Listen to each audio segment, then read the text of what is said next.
alive. Don't worry. The meteor did not crash into Beyond the Summit Studios. We survived. The fire that was in Riverside the other day didn't spread to here. We're all hunky-dory, and we're getting back into the draft. So Mineski versus Execration, as you guys can see, we are a little bit further into it. The Lina came out, followed up by the Warlock, Jakiro, and now the Sven. And Rob is just running around, trying not to decapitate himself with fear. Oh, Rob's going to join us. So what do you think about this Sven pick here, Rob?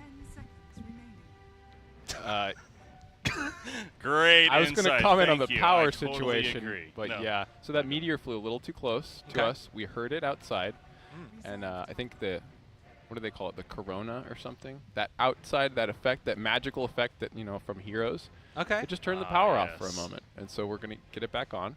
It was like an EMP. Yeah, a little bit like that. Yeah, you guys have played Invoker before. Yeah. I'm with you. Anyways, that's a Sven.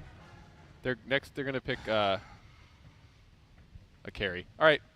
Adios, Thanks. That's man. about all I've got. Carry. All right. That was so good from Interesting Rob. Maybe I should step out and just let Rob take over here. Take it over.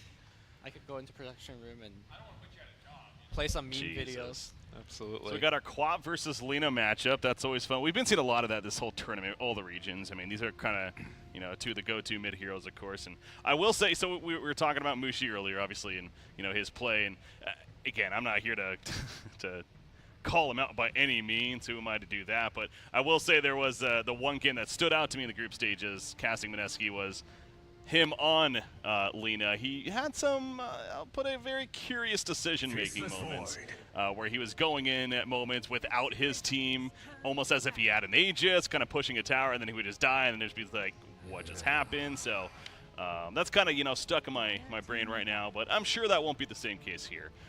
Faceless Void, we're going to see a Mag Faceless Void again. Yeah, this is the hero that I feel like he is able to have so much impact on.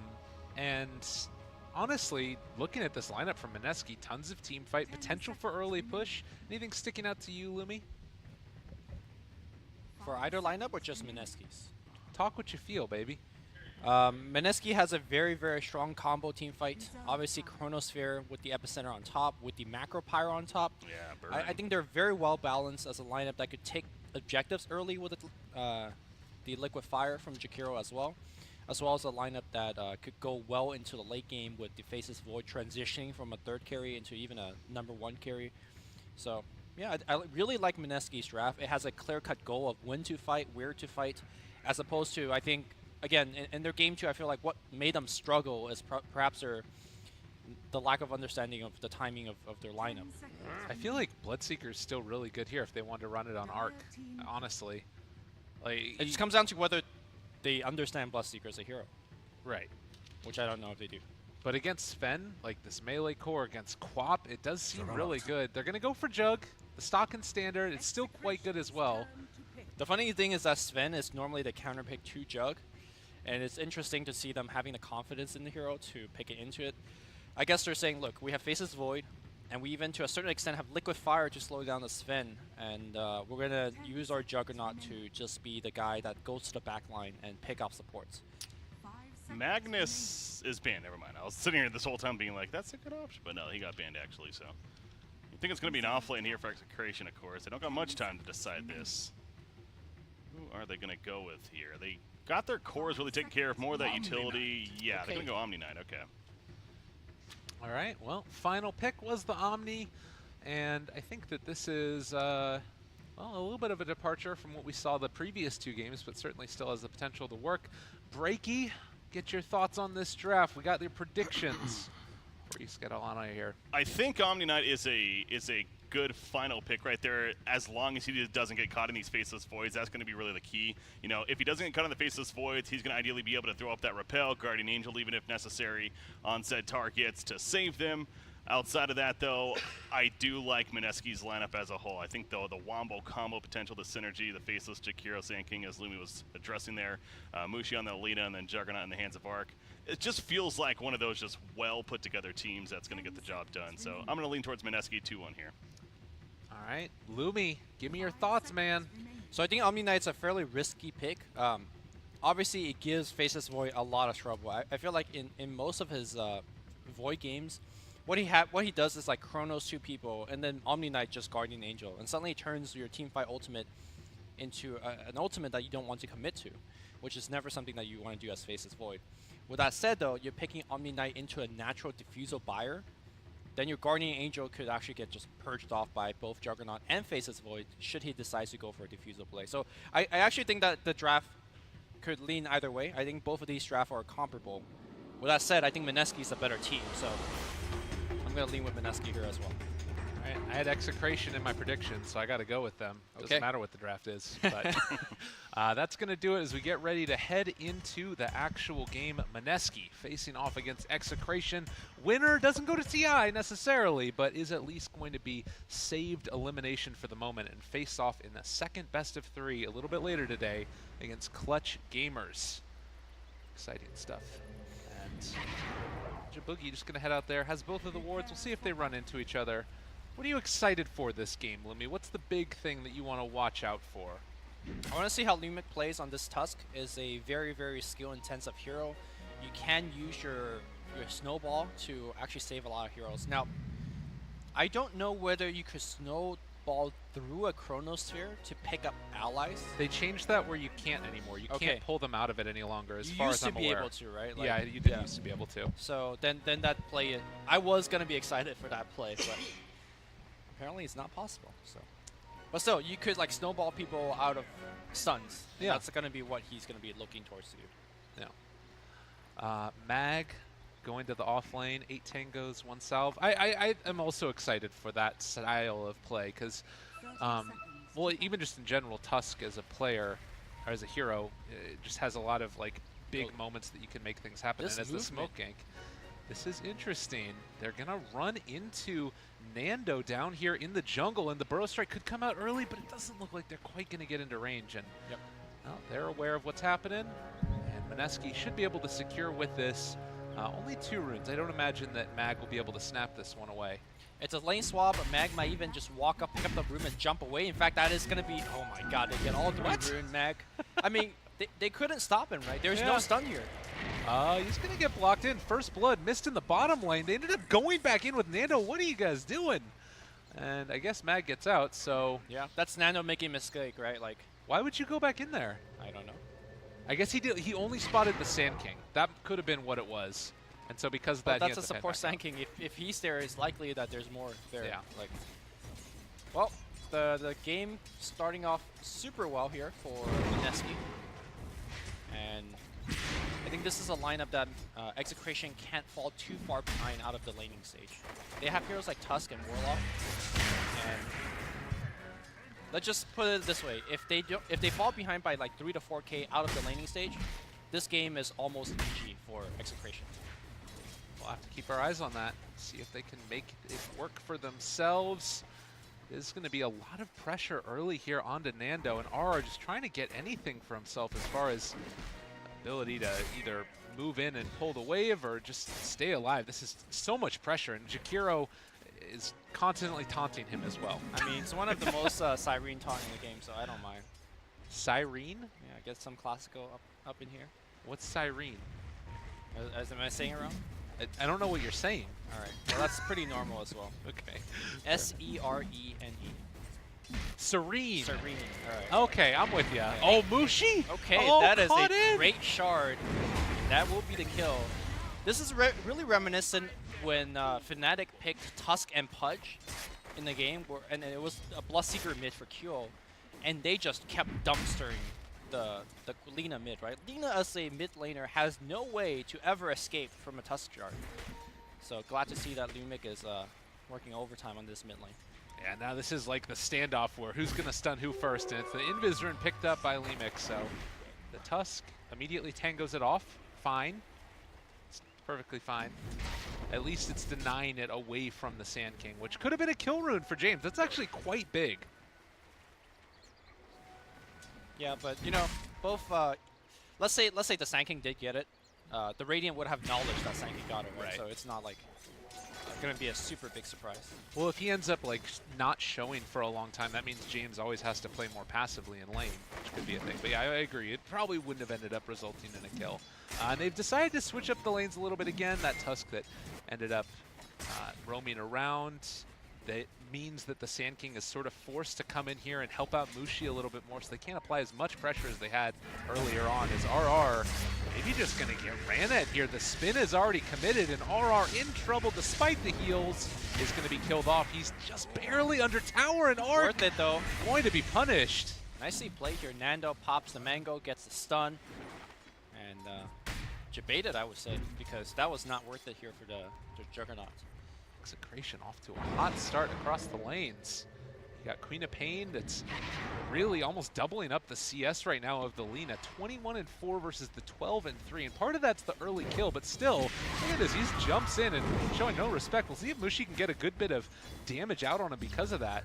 This looked like it's the case.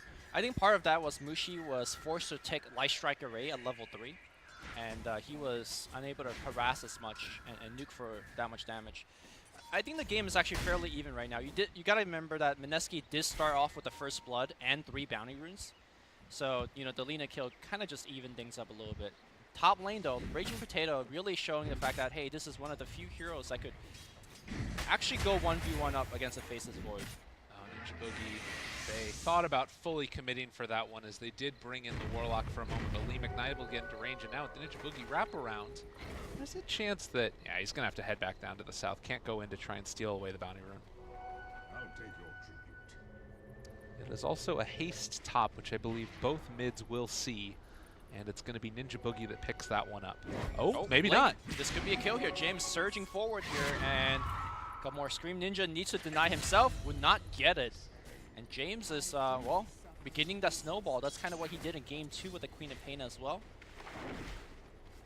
This is a pretty bad sign here for Mineski. And the fact that Mushi had to walk all the way back to base as well. Yep. Like, this is really bad at this moment. I mean, you talk about, like, First Blood going to Mineski, that's fine, but you look at the CS, and it's very clear that, at least for now, Execration are outlaning them.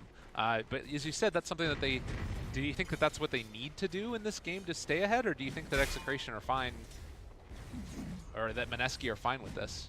They need to have a good lane for the Quap, and they need to have a good lane for the Omni Knight, which I think both checkboxes have been ticked. Like, Raging Potato is shoving Mag back. And the reason I say that both those heroes need to have a good lane is they don't really play well from behind. And they do need quite a bit of time to actually get online. So, good thing that they do have those 2 heroes going on. Mushi, back. Gonna eat a lot of pressure back here as he tries to do it. Yeah, always a threat there with James having level 6, but did not actually end up skilling his ulti, instead taking more points in Scream of Pain, as well as the dagger. Wants to make sure that he can spam out that wave. Maybe if he had Sonic Wave there, he ends up trying to go for the kill, but doesn't end up happening. Something very reminiscent of game 1 was, I did comment on the fact that Execration to me is doing a very poor job stacking the jungle, right? They have Sven as the core. We're the Ancient stacks. Lumik is spending a lot, there's the first one being done just now. Lumik spending a lot of his time securing the lane for James, but it is coming in at a real cost where Sven is going to have a weaker economic game down the line. Mag taking a good bit of damage here, but the Invis rune was picked up by Lumik. I believe this was scouted by Ninja Boogie, so Yes. they realized that this could be a play in towards mid. So sticking around, making sure that he can stay in an area to keep him alive. Ninja Boogie's only level 2 though at this point. This Sand King is very under-leveled. It goes back to what you said earlier. They, you know, heroes invis, but they still have to play very defensively because the kill attempt is quite powerful there. Bottom side, Arc. Yeah, in the meantime, The spin just got used, so I mean, he's able to get away with that one. If you are not only not stacking up the Ancients consistently, only getting 1 in 6 minutes, and then on top of that, your Juggernaut on the enemy team is stealing the large camp stacks. Not really going to be able to play that economic game as much as you might want for the Sven. they are getting a lot out of this Omni Knight though. So he's gonna open things up with a mech. Can even go think about going back for a Hand of Midas if he feels comfortable going into the mid and late game like that. Alright, we'll see. Serene taunting of the Jakiro. So keep on wanting to pressure in here on Nando. Do you feel like Mineski are playing this correctly by and large? The sort of laning setup that we've seen, and constantly having the Tusk roam around? So the other obvious laning situation is to put a defensive trialing versus the Omni Knight, and then put the Mag faces Void in the safe lane. I think the trade-off is fine. They're losing top, but I think they're gaining a little bit more on the bottom as well. So they feel like it's more important to slow down Nando. All right. And I think that's a fair choice. They're also getting quite a bit of damage with Liquid Fire onto that tier 1 tower. So that's also like the nice thing that they're getting. Their little shards there. They're defending the rune against the Lina. He's going to have to pick it up now. So Quap not able to steal that one away. It looks like James wants to make that rotation down towards the bottom. Ninja Boogie is going to be stunned up. They have a Blink Sonic Wave. They want to go for it, but heads off to the south side. Is going to be able to get taken down. Just right on the tip of the range. Oh, and Raging Potato doesn't look like he's going to get ran down either. He's going for that early mechanism build. He is going to be such a big hero for his team a little bit later on. For sure. It just makes those early Chronospheres not going to be as effective. In game 1, Mag, basically every Chrono he spent in the first like 20-minute mark just got him at least 1 or 2 kills every single time. And if Raging Potato could mirror this Face's Voice movement, he could just nullify all of these Chronospheres. Well, in the meantime, it's continuing just to be a dominant CS show into the favor of the Radiant. Yep. There have been a couple of kills, and you can see the net worth is also reflecting this. So the biggest key factor for me is that Execration is doing more at every portion of the map with less heroes. And it's, they're getting more CS like you said, but the level of differential is also coming into big. You talked about Ninja Boogie being under level. Like Tuska's doing the exact same roles, right? Yeah. But he's managed to find one level further. And I do believe they are also going to start stacking in jungle and then getting more economic that way. So, ooh, there's a big old couple of stacks here in the off-lane jungle as well for Mushi. Looks like he's going to be able to steal these ones away and get himself maybe in towards his first item. But nonetheless, Nando still remaining tall, and I think that with this laning setup, you would have loved to be able to take this tower by now. But the Sven has just stood strong and continued to CS under tower, have himself a grand old time. And it's not like Arc can really even go in for any type of kill potential because they don't have the damage to do it against all this maxed out Warcry. Yeah. The funny thing is that I think Omni Knight might actually take the top tower before Jakiro takes the bottom one. And this is just a guy that's, I guess, just pushing out the wave with his buckler activation and using the purification. Why not? Easy peasy. Queen is going to rotate up top. Go for a kill. I don't think they're going to get the kill, but they're likely going to get that tower. I mean, they have a regen rune on Quap as well, and yeah, as you mentioned, this tower is going to end up falling before the bottom tier 1 does. I believe Quap does have a TP, so can come down here and defend this bottom tower if they can get into range, and here comes the TPs. They're actually going to already drop the Omni Slash. That's not nearly enough damage to take down Nando, maybe with Mushi there, but no, they're going to turn. They're going to try and fight. They get the stun before he can TP out, and now Mushi also in trouble. They snowball dodge the Light Strike Array. Everything going right for Execration, and on the alternative side, Mineski looking sheepish.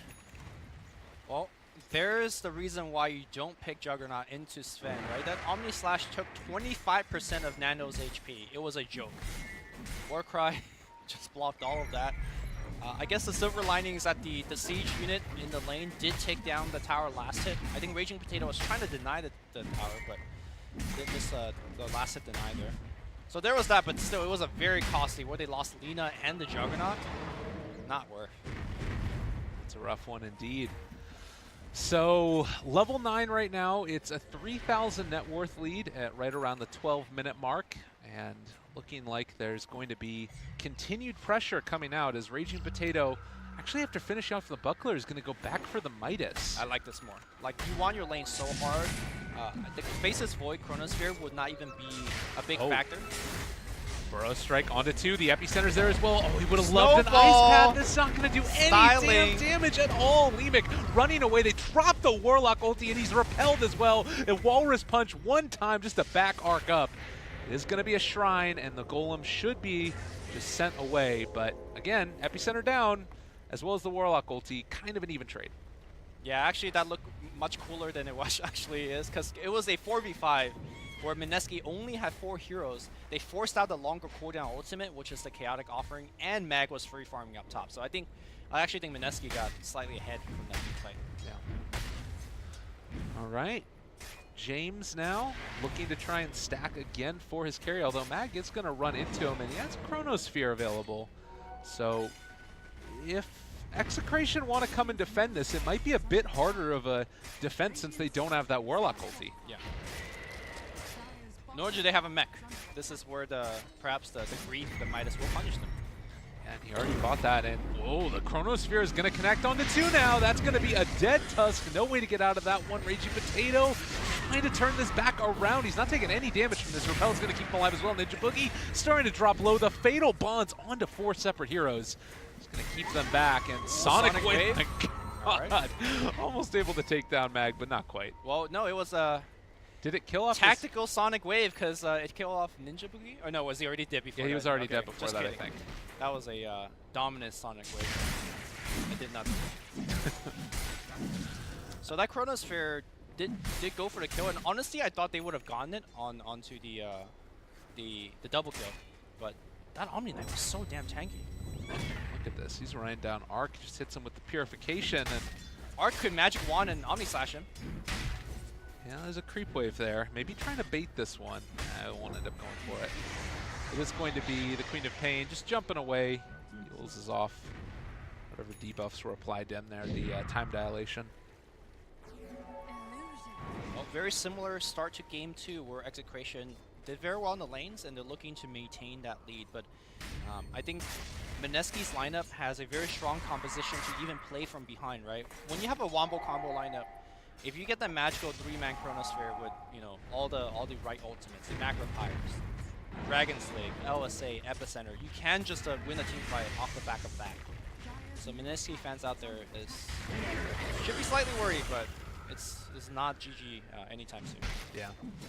And now you do start to get into this other set of abilities here for the Jakiro. Built towards the Ice Path is going to be sharded off in a quick kill. But as you start to ramp up those extended stuns and disables, it will become a larger and larger problem for Execration. Particularly against the mainly, you know, Sven as their damage. Like, you have other avenues for it with, like, the Queen of Pain and stuff and Sonic Wave, but until she really starts to get into items, that's on a really long cooldown, and you're dependent upon Sven being able to deal a lot of damage. If he's constantly being stunned and kited, it could be a rough one. Well, I mean, Sven is going to be your ultimate damage source, but right now they're getting a lot, even from, let's say, Fatal Bond or Ice Shards, because we're not that late into the game where these magic nukes are falling off. I think the bigger thing is the lack of damage from Mineski.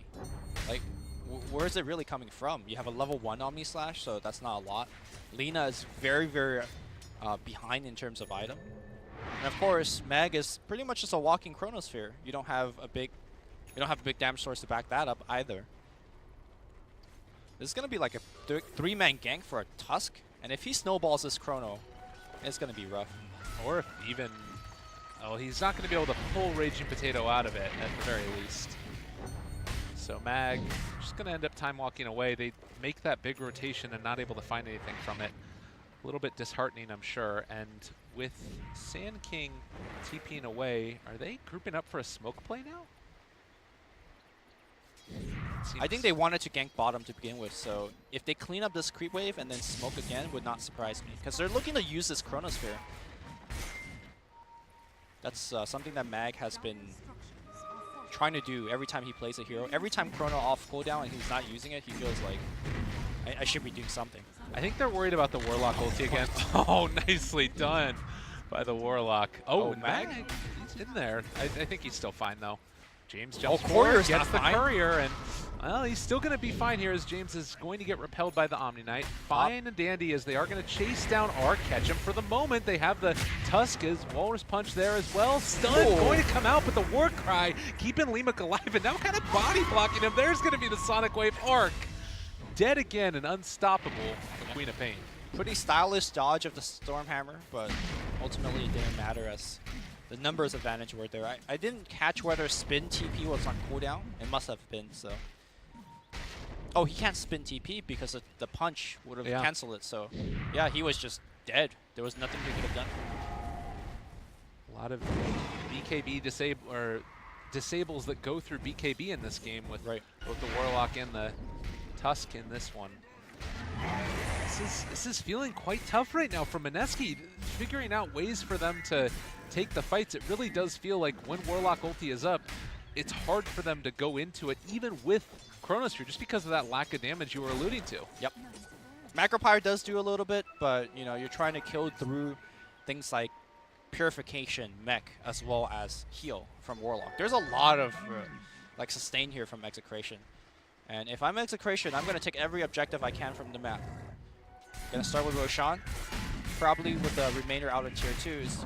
All Mineski could do at this point is just to like split push, get the waves shoved out, and hopefully delay the game.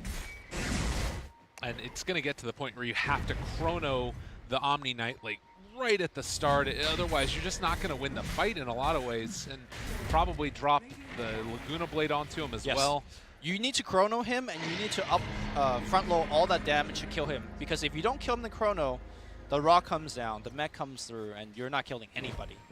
So it's a very big risk. Remember when they chrono past the tier 1 mid tower, when they were pushing mid?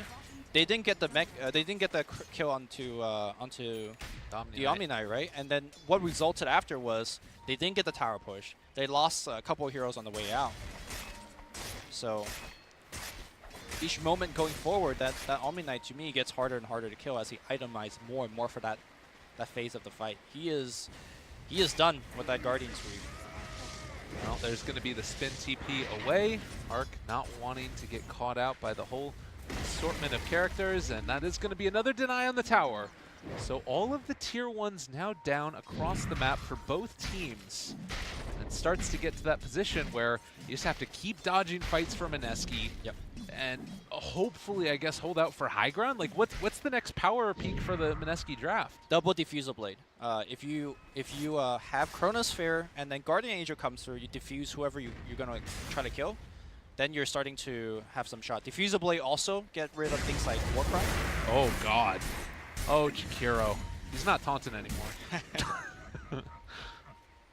Also, the other item that they're waiting for is, hold on, Mushi in a lot of trouble trying to save through with the Burrow Strike, but Nando comes in on the back line. The Shard actually blocking him out, but the Cleave, though, is going to get the job done. Creative play here by Nando is going to work out. Lumic in a lot of trouble. Burrow Strike comes through. They do get the one kill. This is a pretty good area for Mineski to fight.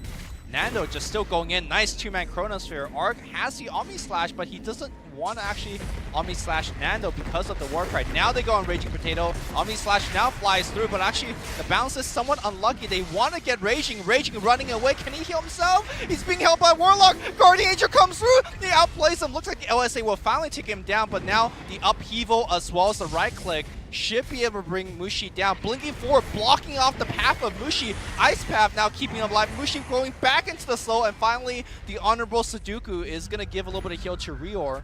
Oh, no. At the end of the day, I think Mineski lost like 5 heroes to they lost Mushi twice. Like, he died at the start of that fight to the Cleave that you were talking about. And at the end of the day, like, you lose him, and then you end up getting a ton of regen on all your other cores. But oh god, he has 6 charges left on the Bloodstone. He just finished that. Also, the Omni Knight getting the Greaves off before the Chronosphere went down, and then, like, Sand King wasn't quite there on time with the Epicenter. It was a whole lot of problems, and it really speaks to the fact that you have to get things done in the Chronosphere, and Mineski have to be the ones that initiate.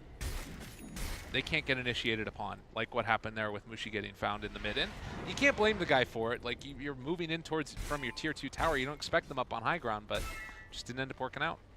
Oh, I think a part of that was also they lost Rior. Yeah. When the fight broke out. Remember you said he wasn't taunting anymore? Yeah. Had they had a Macro Pyre in that Chronosphere, like, he wasn't going to kill a lot of people with the Macro Pyre because it's only level 1, but it would have added a sizable amount of damage. That would have made the fight a little bit easier. God, he's just going to go in. Nando found himself a couple. They're caught there in the shards, and the right click's coming through. Mushi gone again. He's 4 Bloodstone charges. He literally just bought this item, and now Execration. They've got all the sustain in the world. There's no macro pyre. God. There's no chronosphere for 7 more seconds. And honestly, Juggernaut isn't even here. James diving forward. Rior just wants to stay by the shrine, but it's not going to happen. He too is going to go down. Mineski getting bodied in game number 3. Man, these ice shards, every time he throws one out, it's a kill because you're looking at the hero that's getting hit by the ice shard. Jakiro has no mobility. Lina has no mobility. This could be early racks. We're going to see a rotate around Chronosphere with the epicenter on top. Pretty good stuff so far here. Snowball rolling through, not saving anybody. 2 dead immediately. The Ice Shard now trying to block a couple of people out. Numic getting healed back up. Lina coming through. Lina with the LSA and Dragon Slave will get 1 more. 3 kills protecting the racks. Raging Potato will eat an Omni Slash. He does have a TP out, but I don't think he'll make it out. Okay, walking through. Maybe he could just TP. Yeah, he's going to TP out. Burrow Strike, no. Clips it. Make that 4. All right. Don't call it comeback yet, but Mineski staying alive. Yeah, that was really close. And I think the other thing there, too, was that there was a moment where it looked like Omni could have just repelled and TP'd, and I guess that maybe he was thinking about trying to save it for somebody else. And whatever the case ended up happening, they overstay their welcome. They do get the Tier 3 tower, which is at least something for them. But it's a lot to throw away. And But they did get the Tier 3 tower. that's why I said they did get the Tier 3 tower, but it's a lot to throw away nonetheless. Ninja Boogie, level 12, and he made a big play with that epicenter. They have to have that type of team fight over and over again. Yes. No more mistake to be made, and one of the mistakes happening right now is... Well, I mean... You have to do that, though. You got to push out these lanes. It sucks that he ends saw up the going clock, down. right? He could have... I think what he wanted to do is to Burrow Strike over the tree lines. Right. And just got orchestrated. Well, nonetheless, Execration, no more Chronosphere up for another 39 seconds. It's their time to go yet again. And Mushi has been able to build back up the Bloodstone charges. He doubled them again after going down so low. There you go. Mag, he has a TP as well, so he can get back there. Still 25 seconds away. I think that they can fully commit to this. They just need to make sure that if they do, they have an exit strategy. Nando with the DD, walking forward, level 18, so 3 points up in God's Strength. They do not want to come and test this guy. Damage right now. Look at him just chunking these Raxes. Yeah, those set of Raxes are down. They don't have Glyph anymore. All right, Mushi looking for the opening. Light Strike Array is going to connect. Arc walking forward. Have the War Cry, and now just going to waddle on out of there. Rior showing off his APM by pinging the bejesus out of that sigil. Says somebody, for the love of God, kill that damn thing.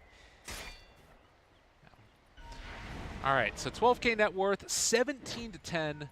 And it is feeling, again, like Execration's the ones in the driver's seat in this game. How do you feel like it is? I mean, he doesn't have Blink, though.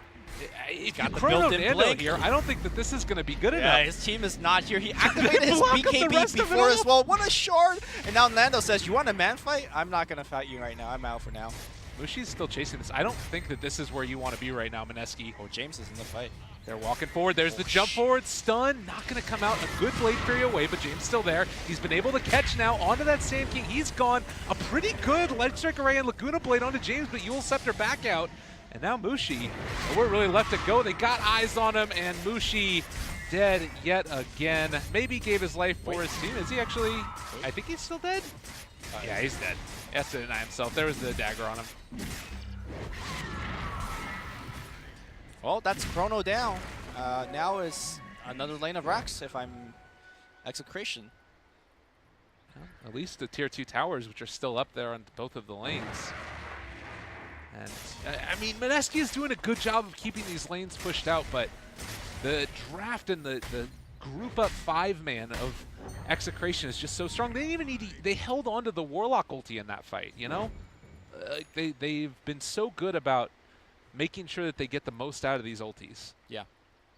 I think the big thing looking back at this draft is Mineski's decision to last pick a Juggernaut. I've talked about how Warcry counteracted this hero, and I felt like Juggernaut in itself wasn't dealing enough damage. I wonder if there could have been a better last pick. That could have worked a little bit better with the Chronosphere as well. I mean, this is sad. You put the ward on top of your tower because you know it's going down. I mean, there's nothing else you can do, but it hurts. Did they have Glyph up yet? No, they're not using it if they do. And now here comes James with the repel going straight on Jakiro. One-man Sonic Wave, and looks like the Orchid will take him down. Everyone off of the tower. They kill the healing ward too, and they're just gonna jump in. Arc is gonna, you know, bravely walk forward. The epicenter doesn't really do all that much. Maybe now being able to take down the Tusk, but the Greaves come out. There's the repel, the purification, the snowball forward. Mushi caught yet again. Is going to light strike Ray himself, just trying to focus down Limik. The Tusk is all that he wants in this world, but it's not going to happen. And well, the Chronosphere drop now onto Sven. He's still so freaking tanky. Raging Potato there as well. They've still been able to hold on to this, and the Burrow Strike to turn it. It's not nearly enough. GG is called, and Mineski are going to be knocked out of contention for TI. Execration versus Clutch in the lower bracket finals. Wow. Well, I did say that I think Mineski was the better team, but the laning stage did not go their way. The 1v1 between the Omni Knight and Mag definitely won the Omni Knight's way. The tri-lane wasn't enough to shut down Nando, and I think the clutcher was the mid lane, right? Mushi just got killed a couple of times there, and James just went off again. Yeah, this Queen of Pain is something that Clutch gamers are going to need to contend with, and honestly, it's sort of a weird position, because do you ban out the Puck, do you ban out the Quap? You don't really want to have to ban out one of those, because that means the other team could probably just steal up Alina. Talk to me a little bit about it, Lumi. Where do you see this next series going, Clutch versus Execration? Do you favor one team over the other quite heavily? I think the playstyle of Execration matches up extremely well against Clutch. Because if you think about it, Execration plays a very similar style to Fnatic, where they come out the gate just roaring, doing extremely well out of the laning stage. And that's what Clutch like really, really struggled, right? In Game 1 and Game 2, they just both fell very far behind right out of the lanes. If Execration could play that tight out of the laning stage, then they should be able to actually 2-0 Clutch. Yeah. But I don't think they're going to play that tight, because Execration, this is a game where they play really well. Mm-hmm. The game that we just casted, it was some clowny stuff, and it just, like, Execration, are they going